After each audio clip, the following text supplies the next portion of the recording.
My precious brothers and sisters and little children, I greet each one of you in the name of our Lord and Savior Jesus Christ. ನನ್ನ ಪ್ರಿಯ ಸಹೋದರ ಸಹೋದರಿಯರೇ, ಸಣ್ಣ ಮಕ್ಕಳೇ, ನಾನು ನಿಮ್ಮೆಲ್ಲರನ್ನೂ ನಮ್ಮ ದೇವರು ರಕ್ಷಕನೂ ಆಗಿರುವ ಯೇಸು ಕ್ರಿಸ್ತನ ನಾಮದಲ್ಲಿ ವಂದಿಸುತ್ತೇನೆ.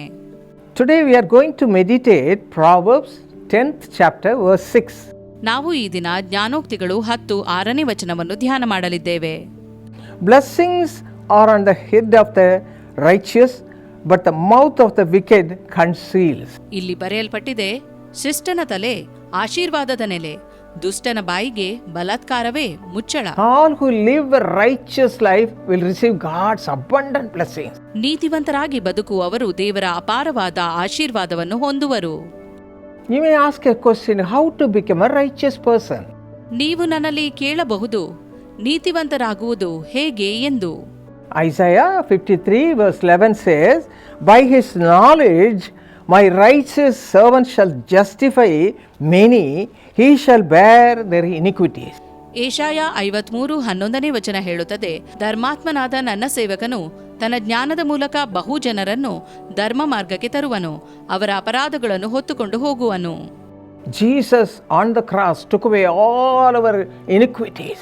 ಏಸು ಕ್ರೂಜೆಯಲ್ಲಿ ನಮ್ಮ ಎಲ್ಲ ಅಸಮಾನತೆಯನ್ನು ತೆಗೆದುಹಾಕಿದನು. You may be a drunkard person. ನೀನು ಕುಡುಕನಾಗಿರಬಹುದು. You may be doing all sorts of wrong things. ತಪ್ಪಾದದನ್ನೇ ನೀವು ಮಾಡುತ್ತಿರಬಹುದು. But when you come to Jesus under the cross and cry out to him, Lord, forgive me, he will cleanse you with the blood he shed on the cross. ನೀವು ಯೇಸುವಿನ ಕ್ರೂಜೆಯಡಿಗೆ ಬಂದು ಕ್ಷಮಾಪಣೆಗಾಗಿ ಮೊರೆ ಇಡುವಾಗ ತಾನು ಕ್ರೂಜೆಯಲ್ಲಿ ಸುರಿಸಿದ ರಕ್ತದಿಂದ ನಿಮ್ಮನ್ನು ತೊಳೆದು ಶುದ್ಧ ಮಾಡುವನು. In the Bible, Acts of the Apostles, we read about a man called Saul. ನಾವು ಅಪೊಸ್ತಲ ಕೃತ್ಯಗಳಲ್ಲಿ ಸೌಲನ ಬಗ್ಗೆ ನೋಡುತ್ತೇವೆ. He was a vessel of wrath. ಅವನು ಕೋಪದ ಪಾತ್ರೆಯುಳ್ಳವನಾಗಿದ್ದನು. According to the Bible. ಸತ್ಯವೇದದ ಪ್ರಕಾರ. And he was full of sinful life. ಪಾಪಗಳಿಂದ ತುಂಬಿ ಹೋಗಿದ್ದನು. He was against Jesus Christ. ಯೇಸು ಕ್ರಿಸ್ತನಿಗೆ ವಿರೋಧಿಯಾಗಿದ್ದನು. But when Jesus came to him one day, he became a righteous person. ಒಂದು ದಿನ ಯೇಸು ಬಂದು ಅವನನ್ನು ಭೇಟಿಯಾದ ನಂತರ ಅವನು ನೀತಿವಂತ ಮನುಷ್ಯನಾದನು. That's why he says in Galatians 2:20, I have been crucified with Christ.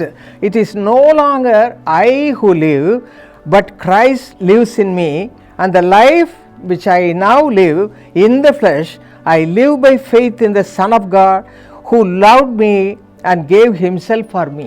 ಗಲಾತಿಯ 2:20ರಲ್ಲಿ ಅವನು ಹೇಳುತ್ತಾನೆ, ಕ್ರಿಸ್ತನೊಂದಿಗೆ ಶಿಲುಬೆಗೆ ಹಾಕಿಸಿಕೊಂಡವನಾಗಿದ್ದೇನೆ. ಇನ್ನು ಜೀವಿಸುವವನು ನಾನಲ್ಲ, ಕ್ರಿಸ್ತನು ನನ್ನಲ್ಲಿ ಜೀವಿಸುತ್ತಾನೆ. ಈಗ ಶರೀರದಲ್ಲಿರುವ ನಾನು ಜೀವಿಸುವುದು ಹೇಗೆಂದರೆ ದೇವಕುಮಾರನ ಮೇಲಣ ನಂಬಿಕೆಯಲ್ಲಿಯೇ. When he became old, he says in 2 Timothy chapter 4 verse 8 like this. ಅವನು ಮುದುಕನಾದಾಗ 2 ತಿಮೋಥೆ 4:8ರಲ್ಲಿ ಹೀಗೆ ಹೇಳುತ್ತಾನೆ, Because I lived a righteous life, the Lord will do a great thing in my life. ನಾನು ನೀತಿವಂತನಾಗಿ ಜೀವಿಸಿರುವುದರಿಂದ ದೇವರು ನನ್ನ ಜೀವಿತದಲ್ಲಿ ಉತ್ತಮವಾದದನ್ನೇ ಮಾಡುವನು. He will put the crown of righteousness on my head when I go to heaven. ನಾನು ಪರಲೋಕಕ್ಕೆ ಹೋಗುವಾಗ ನೀತಿವಂತರಿಗೆ ಕೊಡುವ ಕಿರೀಟವನ್ನು ಆತನು ನನಗೆ ನೀಡುವನು. What a great thing it is. ಎಂಥ ಅದ್ಭುತ ವಿಷಯ ಇದು. My friends, let us check up our life. ಬನ್ನಿ ನಮ್ಮ ಜೀವಿತವನ್ನು ಪರಿಶೀಲಿಸಿಕೊಳ್ಳುವ. Have we become a righteous person? ನಾವು ನೀತಿವಂತರಾಗಿದ್ದೇವೋ? Are we washed by the blood of Jesus Christ?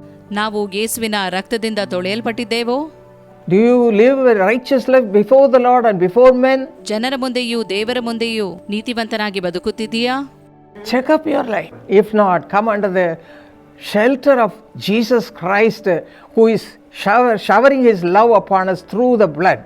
ಇಲ್ಲವಾದರೆ ನಮಗಾಗಿ ಆ ಕ್ರೂಜೆಯಲ್ಲಿ ರಕ್ತ ಸುರಿಸಿದ ಯೇಸುವಿನ ಆಶ್ರಯಕ್ಕೆ ಬನ್ನಿರಿ. ನಮ್ಮನ್ನು ಶುದ್ಧಿ ಮಾಡಿ ನೀತಿವಂತರನ್ನಾಗಿಸುವನು. He will wash us with his precious blood and give us a new life, a righteous life. ತನ್ನ ರಕ್ತದಿಂದ ನಮ್ಮನ್ನು ತೊಳೆದು ನಮ್ಮನ್ನು ಶುದ್ಧೀಕರಿಸಿ ನೀತಿವಂತರನ್ನಾಗಿ ಮಾಡುವನು. Shall we pray and receive it? ನಾವು ಪ್ರಾರ್ಥಿಸಿ ಪಡೆದುಕೊಳ್ಳುವ. Come, let us pray. ಬನ್ನಿ ಪ್ರಾರ್ಥಿಸುವ. Our precious heavenly Father, thank you Lord for sending your Son Jesus Christ to give me a new life. ಪ್ರೀತಿಯುಳ್ಳ ತಂದೆಯೇ, ನಿನ್ನ ಮಗನನ್ನು ಈ ಲೋಕಕ್ಕೆ ಕಳುಹಿಸಿದಕ್ಕಾಗಿ ಸ್ತೋತ್ರ. ನನ್ನನ್ನು ತೊಳೆದು ಶುದ್ಧ ಮಾಡಿ ನನಗೆ ನೂತನ ಜೀವಿತ ದಯಪಾಲಿಸುವುದಕ್ಕಾಗಿ. Thank you for the sacrificial love you have shown upon us, Father. ತಂದೆಯೇ, ನಿನ್ನ ತ್ಯಾಗವುಳ್ಳ ಪ್ರೀತಿಗಾಗಿ ನಿನಗೆ ಸ್ತೋತ್ರವನ್ನು ಸಲ್ಲಿಸುತ್ತೇವೆ.